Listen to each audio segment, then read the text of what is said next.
नमस्कार दोस्तों, ज्योतिष की दुनिया में उम्मीद से विश्वास की और कार्यक्रम में आपका एक बार फिर से स्वागत है। नई जानकारी लेकर आपके साथ रूबरू हुए हैं। तो चलिए आज हम आपको अगली जानकारी बताते हैं। जैसे कि हमने पिछले 9 लेसन के अंदर काफी कुछ ज्योतिष के बारे में सीख लिया है और ज्योतिष के बारे में मैंने आपको एक कुंडली बनाना भी सिखाया था। तो उसी कुंडली के अंदर मैंने आपको थोड़ी सी बातों में विश्लेषण करना भी बताया था और साथ में आपको ये भी बताया था कि कौन से ग्रह उच्च के होते हैं, कौन से नीच के होते हैं, कब वक्री होते हैं, कब अस्त होते हैं, कौन सी राशि का कौन सा स्वामी है। आज मैं आपको ये बताऊंगा कि उसके अंदर जो 5 चीजें थी वो कौन सी होती है और वो कैसे पता चलती है पंचांग की इस मदद के साथ। तो हमने जो एक कुंडली बनाई थी 15 मार्च 2024 सुबह 9:15 टाइम लिया था, स्थान लिया था फाजिल का शहर। तो इसकी कुंडली के अंदर हमने लगन निकाला था 1 नंबर। 1 नंबर के हिसाब से हमने उस जातक की कुंडली बनाई थी जिसका आने वाली 15 तारीख को जन्म होगा, 15 मार्च को सुबह 9:15 बजे।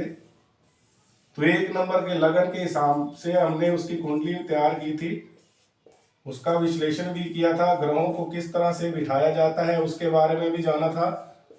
11वें में थे शनि और शुक्र, 10वीं राशि में थे मंगल, 12वीं राशि में थे राहु, सूर्य और बुध ग्रह, दूसरी राशि में थे चंद्रमा, छठी राशि में थे केतु और लगन में थे गुरु। तो कुछ इस तरह से हमने कुंडली बनाई थी। उसके अंदर उच्च के ग्रह भी देखे थे और जो उच्च के ग्रह नहीं है वो भी देखे थे। और साथ में मैंने आपको ये बताया था कि 5 चीजों से मिलके जो पंचांग बनता है वो कौन सी थी? तिथि, वार, करण, योग और नक्षत्र। ये 5 चीजें अभी हमने निकालनी है, तो इस पंचांग की सहायता से हम निकालेंगे। उससे पहले मैं आपको पंचांग की थोड़ी सी और नई जानकारी दे दूं कि ये पंचांग जो है या तो मार्च के लास्ट वीक के अंदर समाप्त होता है या फिर अप्रैल के फर्स्ट वीक के अंदर इसकी शुरुआत होगी। तो इसकी जब शुरुआत होती है, जिस दिन इसकी शुरुआत होती है, जो पहला दिन होता है पंचांग का, उस दिन जो वार आता है, कोई भी वार उस दिन आ सकता है।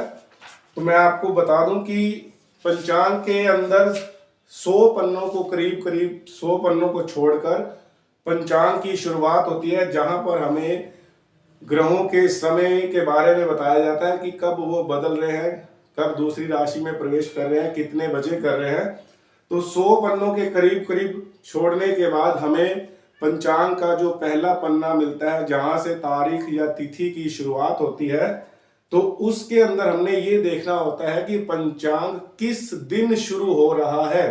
तो जैसे ये 2023 और 24 का पंचांग है, तो इसकी जब शुरुआत हुई थी तो वो 22 मार्च को हुई थी और 22 मार्च के दिन बुधवार था।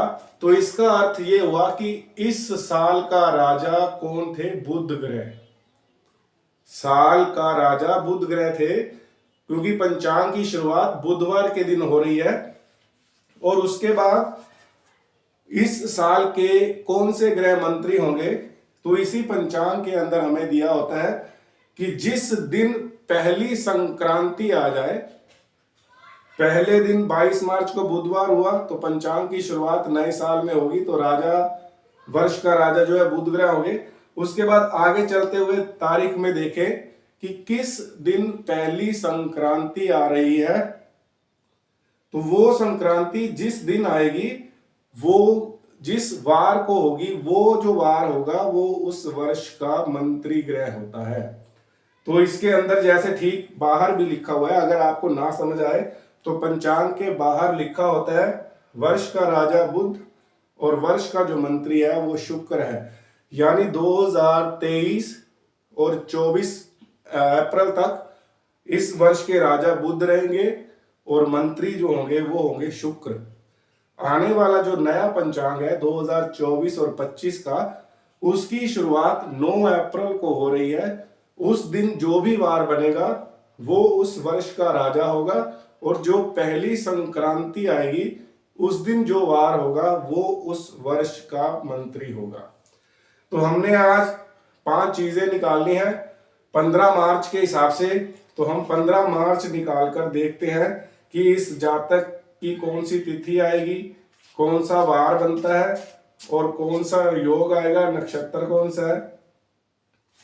तो हम आज ये पूरी जानकारी इस पंचांग से लिखकर इसकी कुंडली को पूरा करते हैं।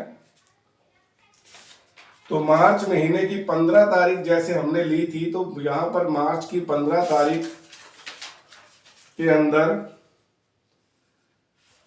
यहां पर लिखा हुआ है जो वार है वो आता है शुक्रवार। तो यानी कि इस बच्चे का जो जन्म है वो शुक्रवार हुआ।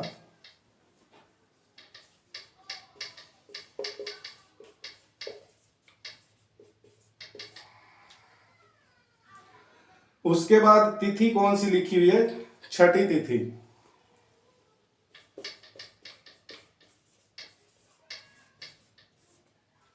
ये 2 चीजें होगी। तीसरी चीज है योग। योग जो है इसका विषक योग है।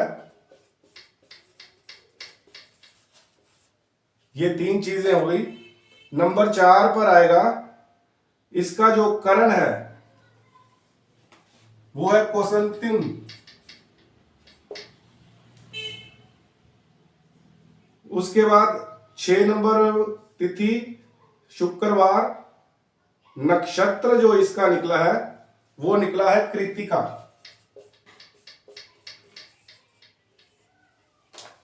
तो ये 5 चीजें हमने निकाल ली है इस जातक की कुंडली के अंदर।